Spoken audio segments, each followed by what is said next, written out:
Jihan, Camas Kesehatan. Lanjut ke videonya. Assalamualaikum warahmatullahi wabarakatuh. Waalaikumsalam warahmatullahi wabarakatuh. Salam sejahtera bagi kita semua. Puji dan syukur marilah kita panjatkan kehadirat Allah Subhanahu wa taala. Salawat dan salam semoga senantiasa dicurah limpahkan kepada Nabi Muhammad SAW. Di sini saya akan membawakan sebuah materi ceramah dengan tema kesehatan. Sebelumnya saya akan memberikan pengertian mengenai kesehatan. Menurut Undang-Undang Nomor 36 Tahun 2009 tentang kesehatan, sehat didefinisikan sebagai suatu kondisi atau keadaan sehat baik secara fisik, mental, spiritual, maupun sosial yang memungkinkan seseorang untuk hidup produktif secara sosial dan ekonomis. Kesehatan sangatlah penting, terutama kesehatan tubuh kita, karena dengan memiliki tubuh yang sehat, kita dapat melaksanakan aktivitas sehari-hari dengan baik. Salah satu cara supaya kita dapat menjaga kesehatan diantaranya yaitu menjaga pola makan yang sehat. Seperti yang akan saya bahas kali ini mengenai isi piringku untuk gizi seimbang. Isi piringku merupakan pedoman bagi masyarakat dalam memahami bagaimana porsi makan yang tepat untuk memenuhi kebutuhan gizi di dalam tubuh. Kalau dahulu sering disebut dengan 4 sehat 5 sempurna, tetapi sekarang sudah diganti namanya menjadi isi piringku. Berikut ini adalah bagian-bagian dari isi piringku. 2/3 dari setengah piring diisi dengan makanan pokok seperti nasi, jagung, gandum, dan lain sebagainya. 1/3 dari setengah piring diisi oleh lauk, kemudian 2/3 dari setengah piring diisi oleh sayuran, dan 1/3 dari setengah piring diisi dengan buah-buahan. Jadi, gizi seimbang di dalam tubuh sangatlah penting, karena apabila gizi yang ada di dalam tubuh tidak seimbang, otomatis kita akan mudah terkena oleh serangan penyakit, dan mungkin kita akan terkena kekurangan gizi. Nah teman-teman, setelah kalian mendengarkan apa pentingnya gizi seimbang bagi tubuh, maka dari itu, mari kita penuhi gizi seimbang dengan cara asupan makanan yang bergizi, dan salah satunya yaitu dengan cara diterapkannya isi piringku dalam pola makan sehari-hari. Ingat, 1 porsi isi piringku untuk 1 kali makan. Sekian, terima kasih. Wassalamualaikum warahmatullahi wabarakatuh.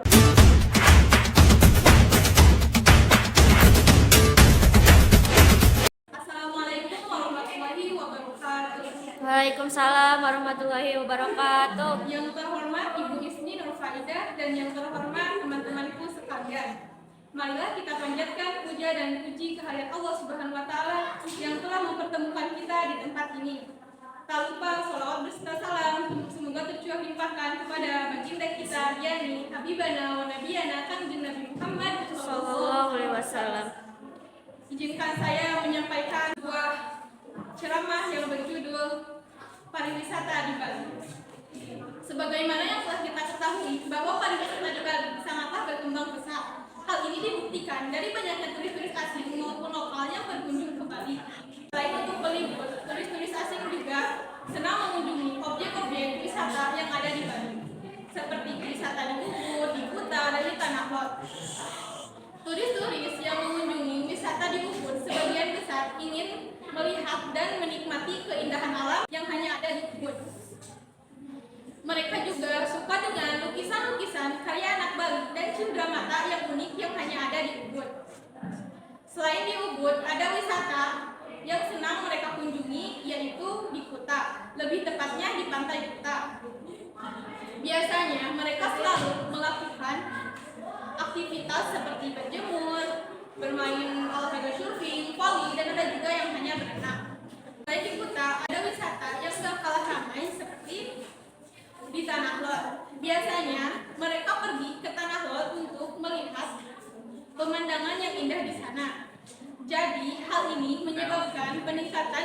negara. Maka dari itu kita harus menciptakan suasana yang aman dan tentram serta berlaku ramah kepada semua orang, khususnya kepada tamu-tamu asing maupun lokal. Agar mendapatkan predikat yang baik bahwa Pulau Bali adalah pulau yang sangat indah. Cukup sekian dari ceramah saya. Mohon maaf bila ada kata-kata yang kurang berkenan. Atas perhatiannya, terima kasih. Wassalamualaikum warahmatullahi wabarakatuh. Waalaikumsalam warahmatullahi wabarakatuh.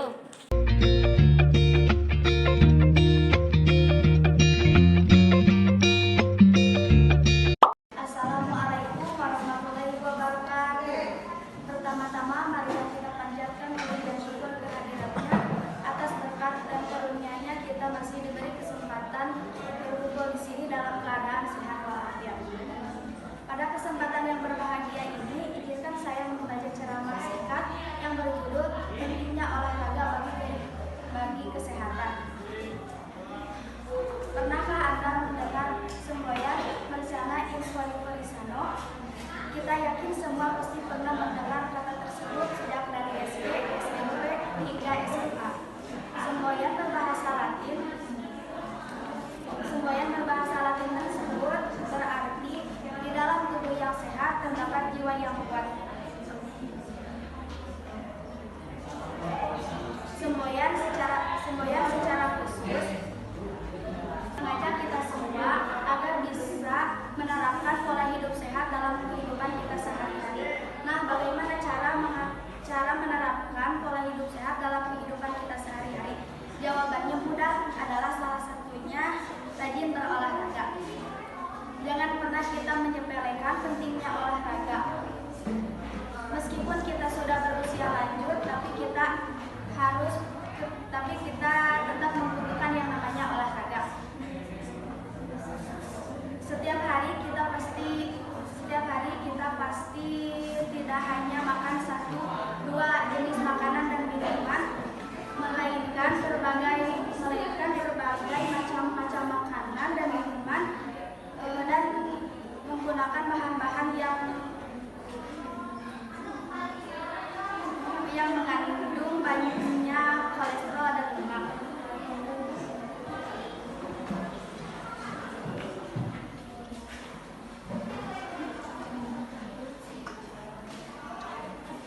Contoh seperti itu bisa menyebabkan penyakit seperti jantung dan sampai stroke. Kolesterol, jika kita tidak bisa mengontrol tersebut, akan tetap mengendap dan lama-kelamaan akan menimbun di dalam tubuh, sehingga mengakibatkan berbagai penyakit. Cara mengatasi penyakit tersebut agar mudah keluar dari tubuh kita yang berbahaya dengan cara berolahraga. Dengan cara berolahraga, keringat akan keluar melalui pori-pori kulit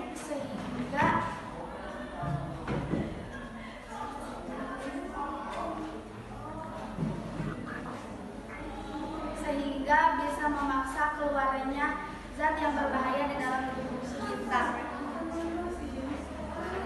Jadi kesimpulannya adalah kita harus rajin berolahraga dan menjaga pola makan hidup sehat agar kita terus sehat seterusnya. Mungkin sekian yang bisa saya sampaikan. Wassalamualaikum warahmatullahi wabarakatuh.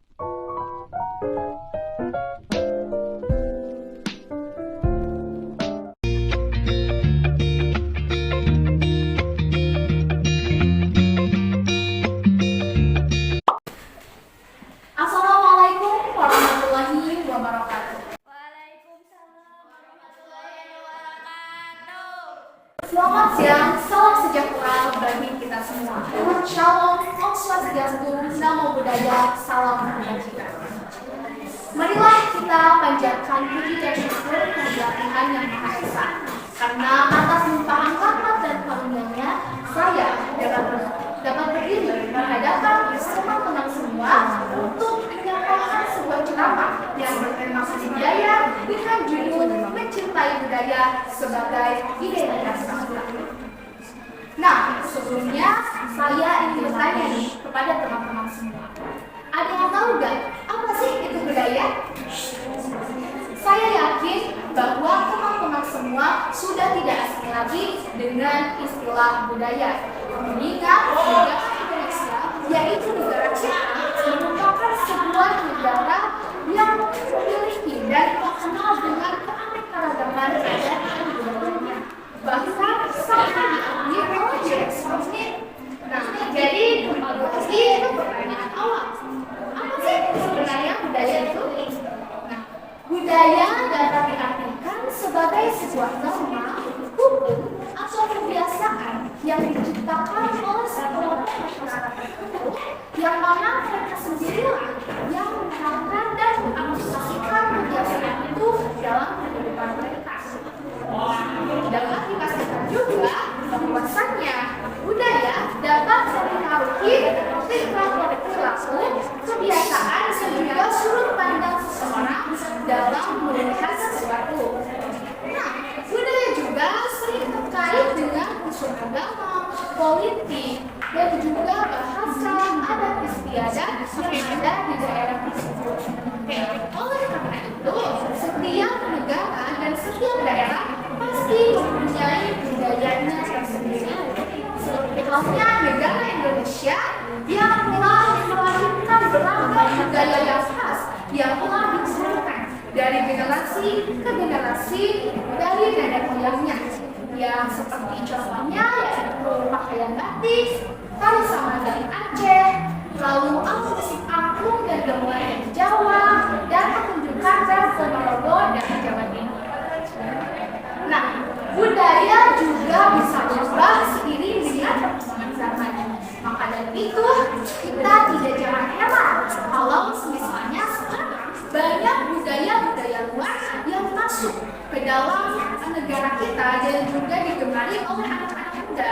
Seperti halnya kita ambil saja contoh budaya K-pop dan juga budaya seni barat-baratan, yang mana budaya ini tidak sesuai dengan norma dan etika yang ada di lingkungan kita dan juga malah bertentangan dengan nilai-nilai adat dan kebudayaan yang telah lama kita anut.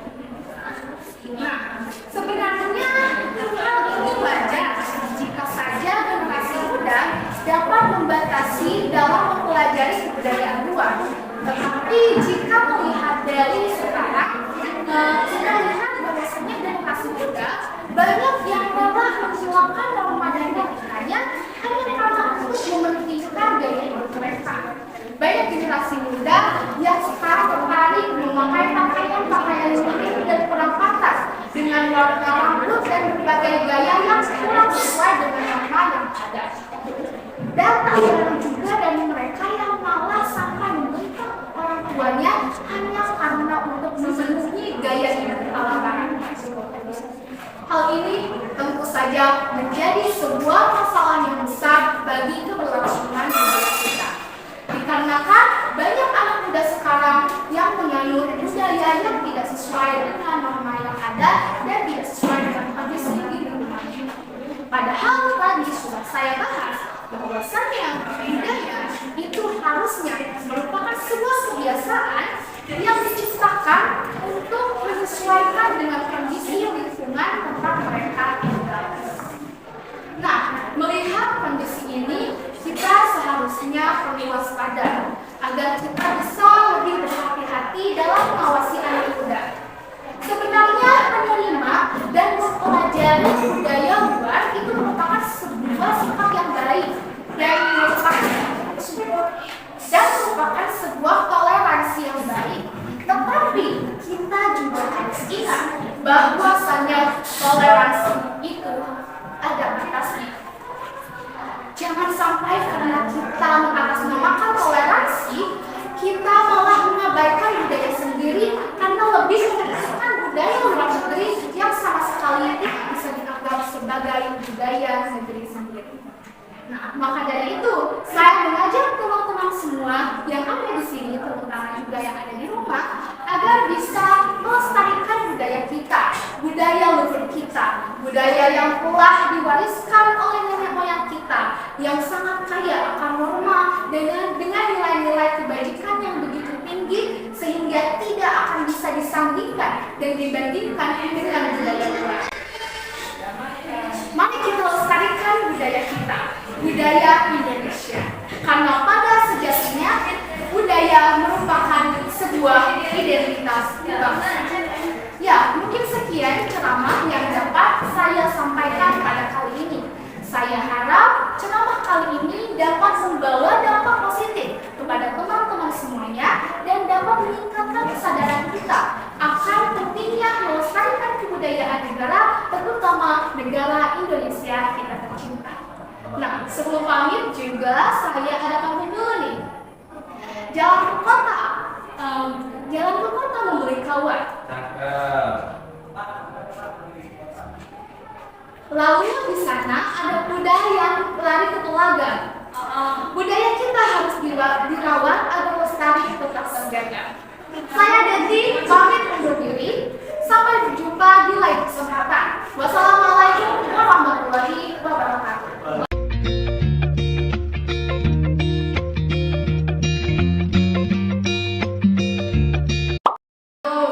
Salam sejahtera untuk kita semua. Puji syukur kepada Allah Subhanahu wa Ta'ala. Atas berkatnya, puji dan syukur kepada Allah Subhanahu wa Ta'ala.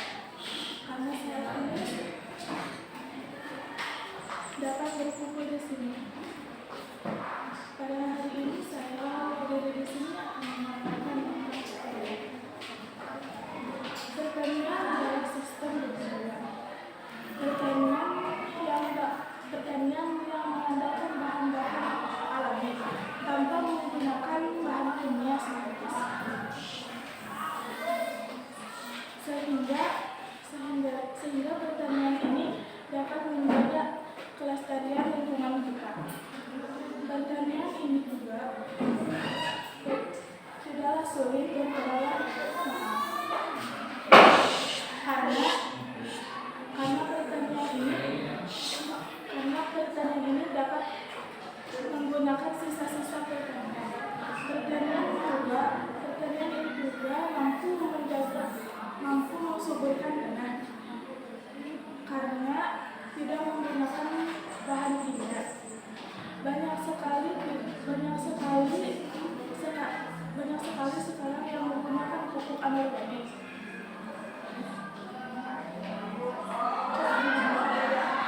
Sehingga berimbas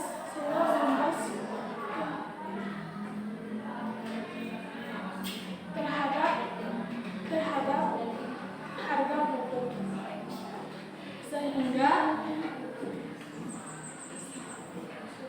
petani harus mengolah beban terlalu berat dan untuk memenuhinya.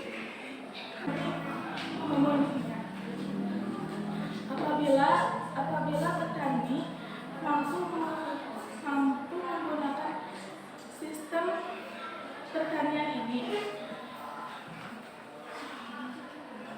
bukan hal yang mustahil bagi petani.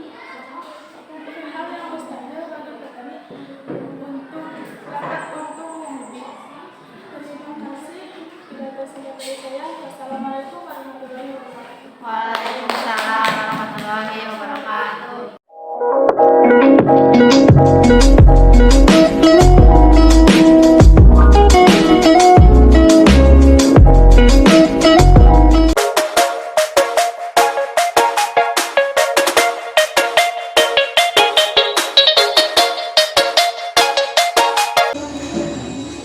Assalamualaikum warahmatullahi wabarakatuh. Waalaikumsalam warahmatullahi wabarakatuh. Puji syukur kehadirat Allah Subhanahu wa Ta'ala yang telah memberikan kita rahmat dan ridhonya sehingga kita dapat berkumpul di sini. Terima kasih kepada Ibu Isni dan teman-teman saya yang sudah menyempatkan waktunya untuk datang ke tempat ini. Berdirinya saya di sini ingin menyampaikan tentang teknologi. Yang dimaksud dengan teknologi adalah sarana untuk membantu barang-barang yang dibutuhkan oleh manusia. Yang contohnya seperti transportasi, komunikasi, konstruksi, internet, dan lain-lain. Dengan adanya teknologi memudahkan kita untuk berkomunikasi. Saat ini internet juga sering digunakan oleh semua kalangan. Dengan adanya internet memudahkan kita untuk membantu mengerjakan tugas. Tetapi juga internet dapat digunakan untuk menginformasikan yang luas. Seiring berkembangnya zaman, internet juga dapat berkembang. Sekian penyampaian ceramah yang bisa saya sampaikan. Mohon maaf bila ada kesalahan. Wassalamualaikum warahmatullahi wabarakatuh.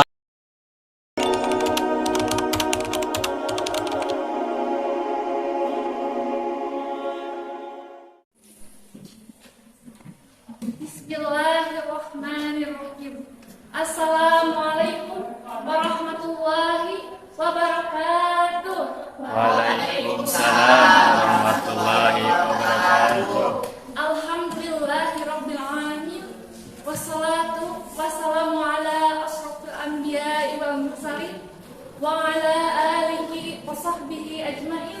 Amma ba'du. Puji dan syukur marilah kita panjatkan kehadiran Allah Subhanahu wa taala karena berkat rahmat dan karunia-Nya kita semua bisa berkumpul pada hari ini dalam keadaan sehat walafiat. Salawat beserta salam semoga tercurah limpahkan kepada junjungan kita, yakni Habibana wa Nabiyana Nabi Muhammad Sallallahu alaihi wasallam, kepada keluarganya, kepada para sahabatnya, serta kepada para pengikutnya yang setia kepada ajarannya. Dan insya Allah kita semua akan mendapatkan syafaatnya di akhir zaman. Amin, amin ya rabbal alamin. Hadirin yang dirahmati oleh Allah, pada kesempatan kali ini saya akan membahas materi yang bertemakan agama dan berjudul Ubahlah Kebohongan Menjadi Kejujuran. Di dalam Al-Quran, surat Al-Ahzab ayat 70 yang berbunyi, A'udzu billahi minasyaitonir rajim. Bismillahirrahmanirrahim.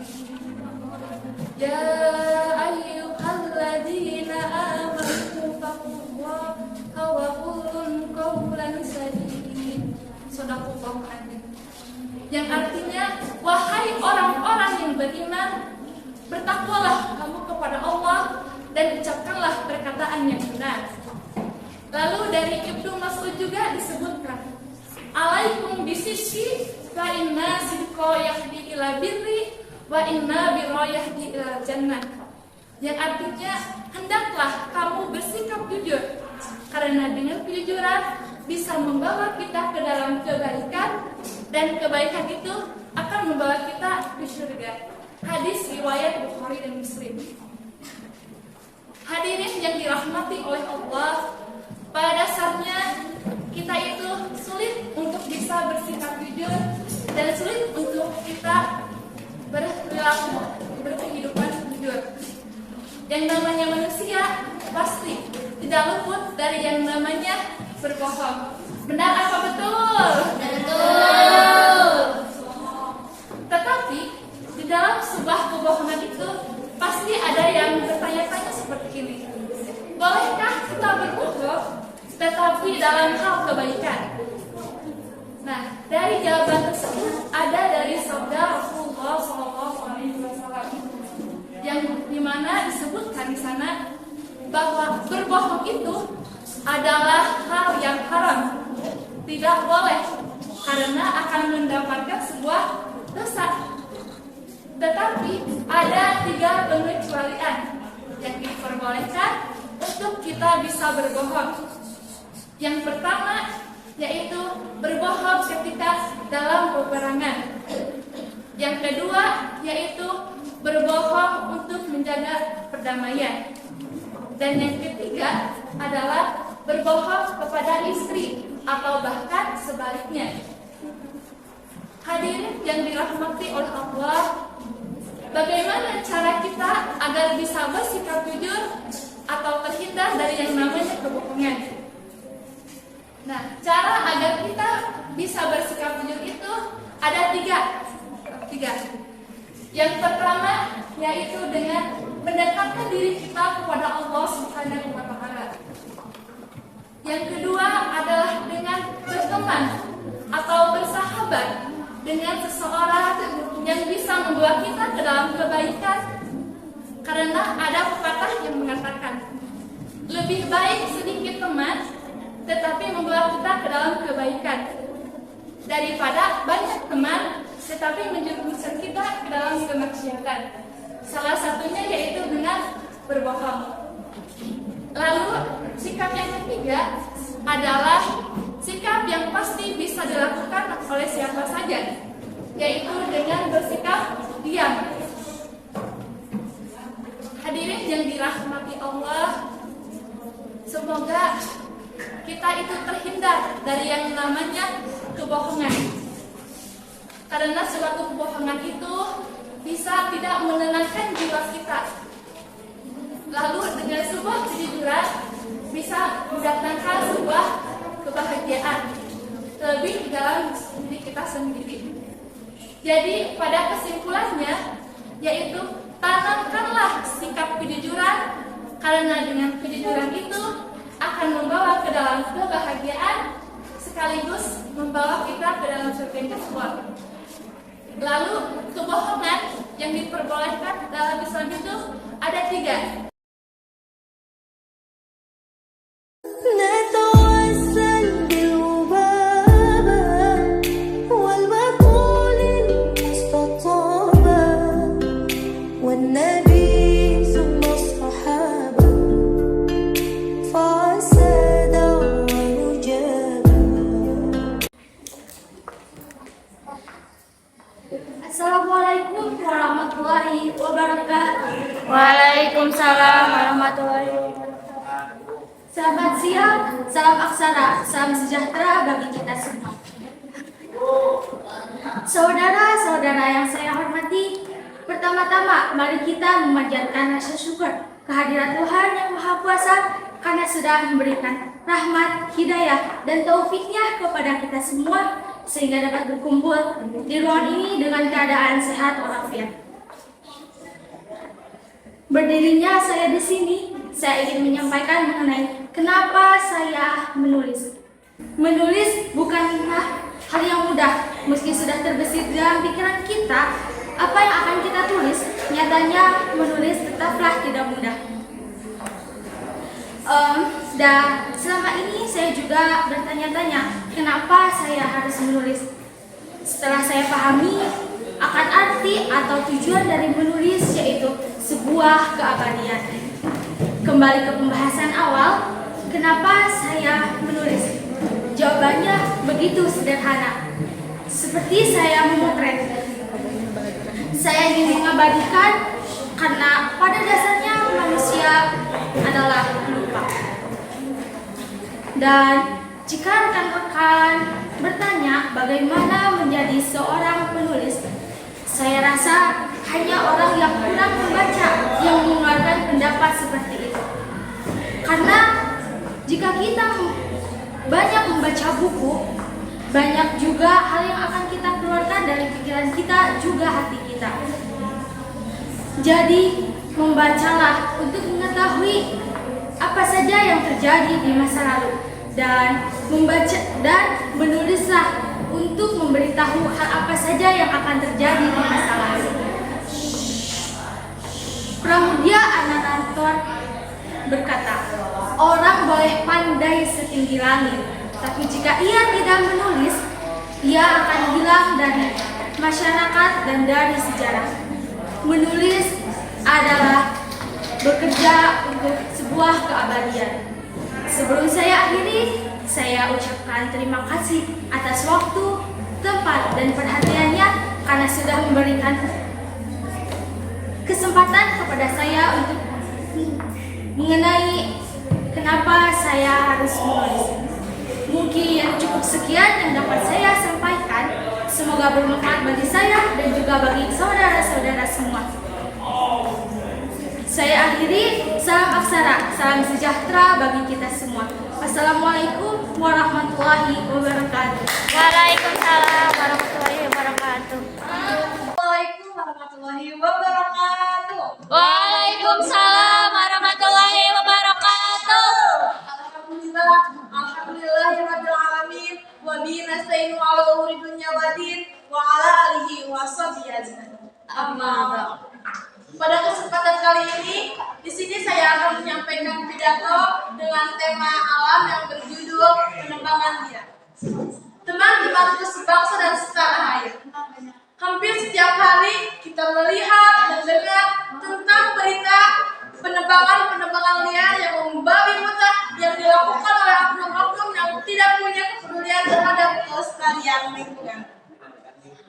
Sungguh hatinya sangat prihatin atas kebiasaan buruk yang dilakukan oleh orang-orang yang mengatasnamakan bisnis, kemudian mengesampingkan kelestarian hutan yang merupakan titipan anak cucu kita nanti.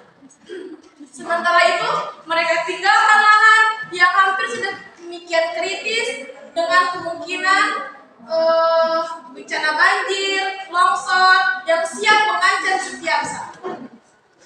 Untuk itu, agar hutan kita lestari, maka kita harus melestarikannya. Usaha-usaha yang bisa kita dapat lakukan dengan cara pertama, tidak menebang pohon sembarangan. Kita harus melakukan penebangan dengan sistem tebang pilih, yaitu ketika kita akan melakukan penebangan, maka kita harus melihat, menyesuaikan pohon yang ditebang dan ditanam kembali. Yang kedua, melestarikan atau menanam tanaman kembali dengan cara reboisasi. Daerah-daerah yang rusak dan mengalami kekeringan itu bisa kembali hijau dengan cara reboisasi, yaitu menanam tanaman kembali dengan sesuai dengan hutan ataupun dengan lingkungannya. Untuk itu mari kita melestarikan lingkungan kita, karena kalau bukan sama kita mau sama siapa lagi. Mungkin sekian yang bisa saya sampaikan. Mudah-mudahan bermanfaat untuk kalian semua. Mohon maaf bila ada salah kata ataupun tingkah laku saya. Wassalamualaikum warahmatullahi wabarakatuh. Waalaikumsalam warahmatullahi wabarakatuh.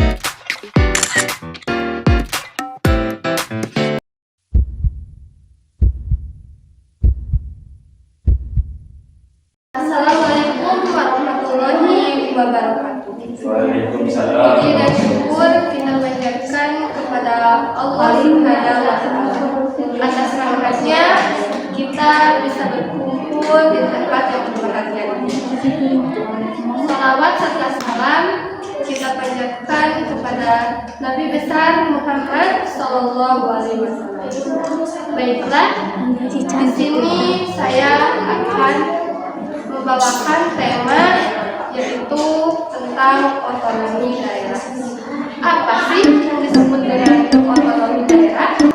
Otonomi daerah adalah pemberian kewenangan kepada masyarakat daerah secara mandiri mengatur dan mengelola urusan nasional.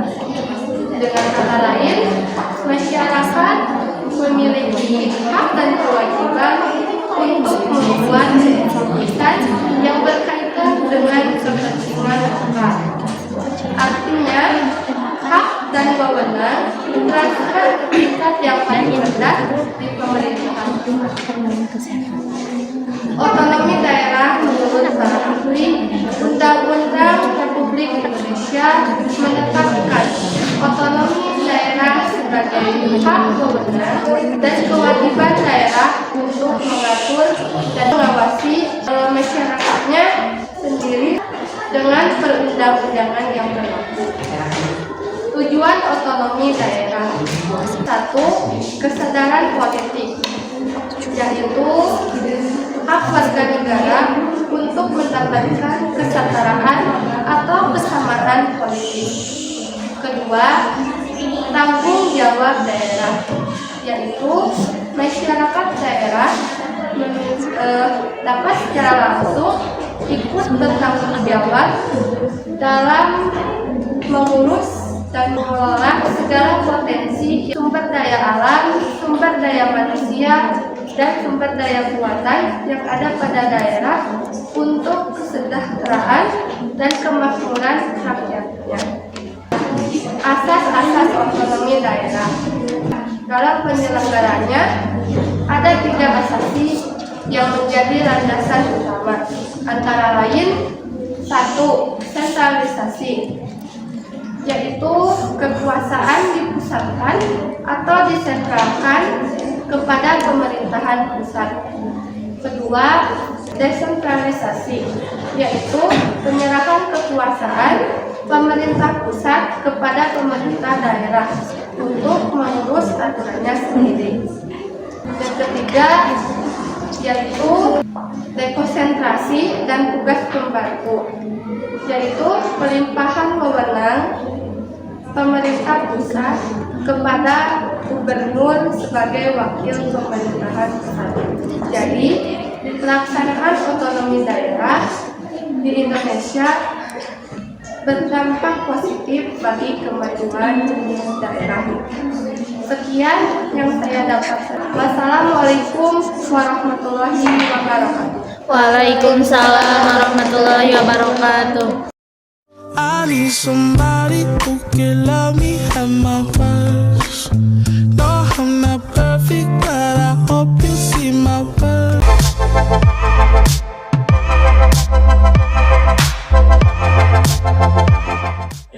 Assalamualaikum warahmatullahi wabarakatuh. Waalaikumsalam warahmatullahi wabarakatuh.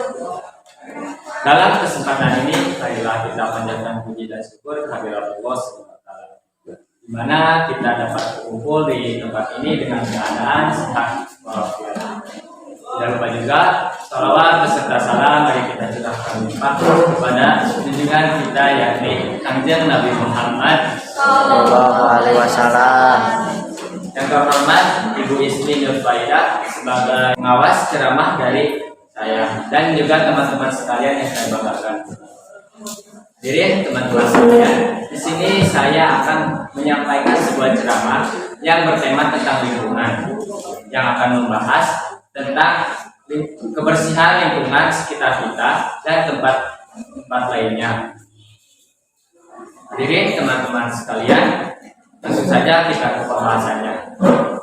Yang pertama, sebelum kita menjaga kebersihan lingkungan sekitar masyarakat, sekolah, dan tempat-tempat lainnya, kita harus bisa memulai dari diri kita sendiri, di mana kita akan mendapat manfaatnya sehingga kita dapat menerapkannya di lingkungan tempat-tempat lainnya.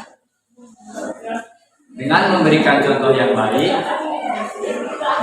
mereka pun akan bisa meniru hal-hal yang kita lakukan, karena kan mereka juga sadar atau bisa mandiri, bisa menjaga kebersihan lingkungan sekitar mereka. Nah, itu yang harus kita bisa lakukan untuk menjaga kebersihan lingkungan sekitar kita. Seperti masa sekarang ini, banyak orang kurang peduli dengan lingkungan sekitar mereka. Malah mereka membiarkannya semakin kotor. Kesimpulannya, kita harus bisa menjaga kebersihan lingkungan sekitar kita dan tidak lepas tugas menjadi seorang manusia yang harus selalu bersih. Mungkin itu saja yang hanya bisa saya sampaikan. Mohon maaf bila ada kata yang kurang atau salah dalam menyampaikan ceramah tersebut. Karena di sini saya masih belajar untuk perfect dalam menyampaikan hal apapun itu. Mungkin cukup sekian dari saya. Akhir kata, wassalamualaikum warahmatullahi wabarakatuh. Waalaikumsalam warahmatullahi wabarakatuh.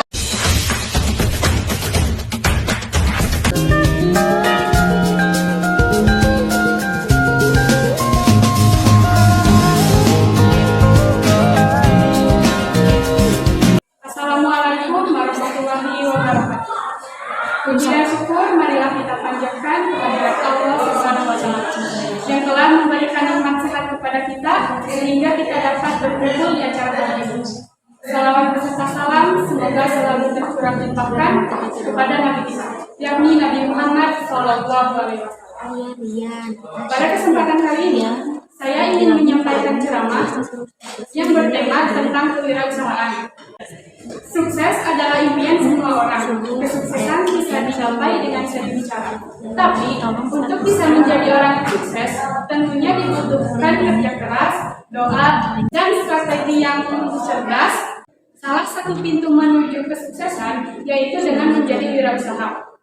Wirausaha adalah seseorang yang memiliki semangat kewirausahaan dan berani mengambil keputusan. Menjadi wirausahaan adalah pilihan yang menarik dan juga menantang, karena kita akan memiliki kesempatan untuk mengambil sesuatu yang baru dan memecahkan masalah. Dari segi penghasilan, jika kita sukses menjadi wirausahaan, kita dapat meningkatkan potensi penghasilan yang lebih besar dibandingkan dengan bekerja sebagai karyawan.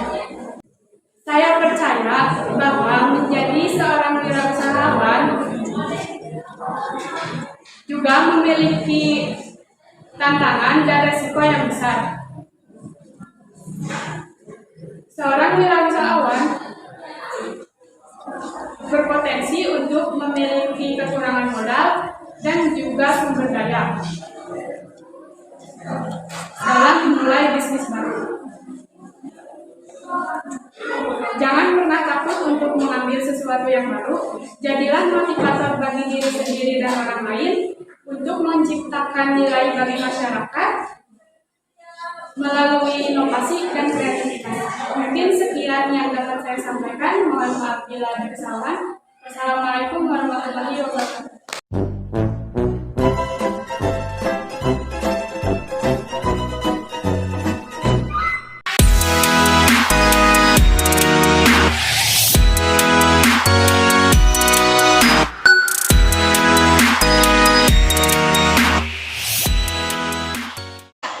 Assalamualaikum warahmatullahi wabarakatuh.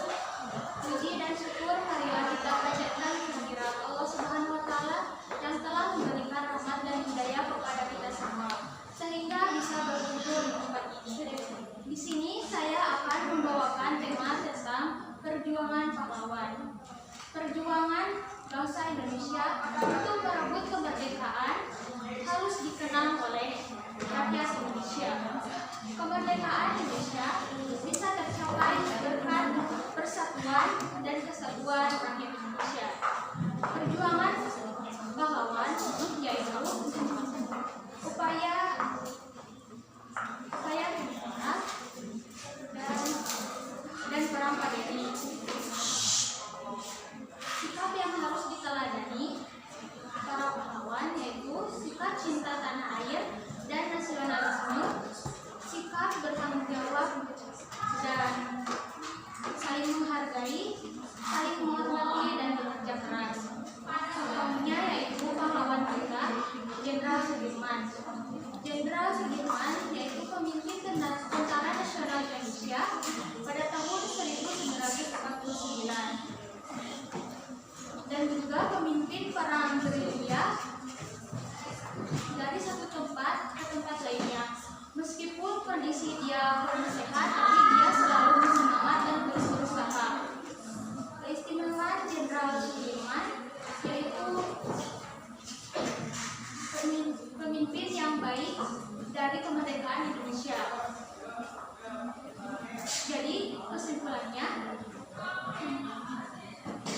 pengorbanan dan perjuangan para pahlawan diharapkan dapat memotivasi dan menginspirasi kita semua.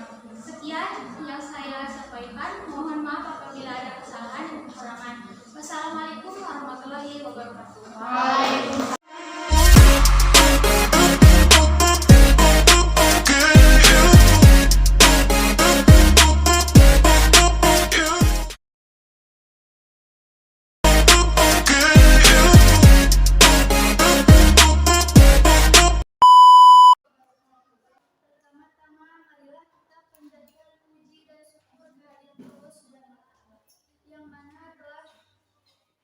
mempertemukan kita dalam keadaan sehat walafiat. Hadirin yang kami hormati, pada kesempatan kali ini saya ingin menyampaikan tentang butik. Butik adalah sebuah toko kecil yang menjual barang-barang fashion seperti pakaian, tas, sepatu, dan aksesoris lainnya dengan daya saing dan kualitas tinggi. Butik mulai bermunculan di kota-kota besar. Produk fashion yang dihasilkan oleh butik biasanya memiliki ciri khas yang tersendiri, sehingga akan lebih sulit untuk melihat produk fashion serupa di toko-toko fashion lainnya. Terlebih lagi, fashion menjadi salah satu jati diri seseorang. Seseorang yang menggunakan fashion akan dianggap sebagai sebuah budaya kehidupan. Misalnya, kita membeli produk fashion yang berkualitas tinggi dan bermerek. Dihasilkan secara manual dan memiliki kualitas premium, maka harganya pun relatif lebih mahal dibandingkan dengan toko-toko fashion biasa. Namun dengan membeli produk fashion di butik, selain memperoleh produk yang berkualitas baik, kita juga dapat membantu desain lokal untuk berkembang dan memperkenalkan produknya ke masyarakat yang lebih luas. Demikian informasi dari saya mengenai butik. Mohon maaf bila ada kesalahan. Wassalamualaikum warahmatullahi wabarakatuh. Assalamualaikum warahmatullahi wabarakatuh. Waalaikumsalam warahmatullahi wabarakatuh. Pertama-tama marilah kita mengucapkan puji syukur atas kehadiran Tuhan Yang Maha Esa. Di sini kita dapat berkumpul dengan keadaan sehat walafiat. Sebelumnya saya ingin mengucapkan terima kasih kepada teman-teman yang telah hadir di tempat ini. Yang kedua, berdirinya saya di sini akan menyampaikan ceramah yang berjudul Presiden yang bertema Cinta Tanah Air. Apakah kalian tahu kenapa kita harus cinta pada tanah air kita sendiri? Ya betul, sebenarnya memang betul. Kita harus cinta pada tanah air kita sendiri karena bangsa Indonesia kaya akan suku, budaya, dan bermacam-macam. Kita harus bersyukur kepada Allah Subhanahu wa Ta'ala yang mana telah memberikan kepada kita semua. Kita dapat mengenal suku bangsa yang berbeda-beda dengan kita. Dan atas limpahan dari Allah Subhanahu wa Ta'ala kita dapat mengenal orang. Kesimpulannya, kita harus mengenal satu sama lain, mencintai produk dalam negeri, dan yang terakhir kita harus mencintai negara kita sendiri dan produk kita sendiri. Sekian ceramah yang bisa saya dapat sampaikan. Mohon maaf bila masih banyak kekurangan dan kesalahannya. Wassalamualaikum warahmatullahi wabarakatuh. Waalaikumsalam warahmatullahi wabarakatuh.